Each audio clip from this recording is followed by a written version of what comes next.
हमारे घर में शादी की बात चल रही थी। वो शादी मेरे बड़े भाई की थी। हमने उसका रिश्ता देख लिया। लड़की हमें पसंद आ गई और हमने हाँ कर दी। इत्तेफाक से लड़की वालों को भी हमारा लड़का पसंद आ गया।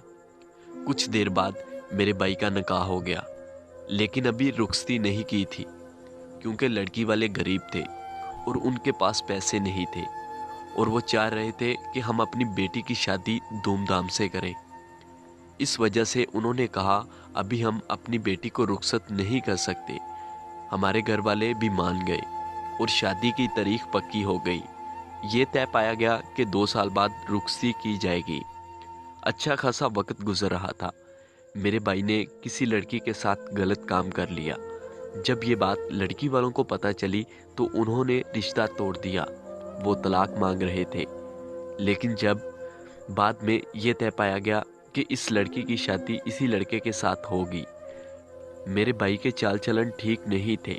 वो दिन ब दिन उन्हीं हरकतों में पड़ रहा था और उसने घर में भी सबको तंग किया हुआ था कि मेरी शादी करो।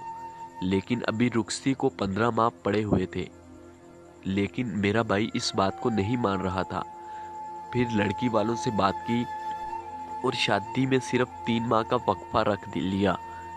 बाद में हमारे घर में शादी की तैयारियां शुरू हो गई और इसी तरह लड़की के घर में भी शादी की तैयारियां शुरू हो गई। वक्त गुजरता गया और एक दिन वो दिन आ गया जब हमने बारात लेकर जाना था। हम लड़की वालों के घर बारात लेकर गए और लड़की को रुखसत करके अपने घर ले आए। फिर मेरा भाई और मेरी भाभी अपने कमरे में चले गए। ये उनकी शादी की पहली रात थी, मतलब उनकी सुहाग रात थी। हम सब सो गए थे और वो अपनी शादी की पहली रात की शुरुआत करने लगे थे और अचानक कुछ देर बाद मेरी भाभी की चीखों की आवाज़ सुनाई दी तो सब घर वाले उठ गए। तो उन्होंने मेरे भाई के कमरे का दरवाज़ा खोला और देखा कि मेरा भाई भाभी के साथ जानवरों की तरह सलूक कर रहा था। मेरे घर वालों ने मेरे भाई को काफ़ी जकड़ा और दुल्हन को हॉस्पिटल ले गए और शुक्र है कि उसकी जान बच गई। बाद में मेरे भाई को सब ने बोला, क्या ये तुम्हारे लिए जानवर है जो तुम इसके साथ जानवरों जैसा सलूक कर रहे हो?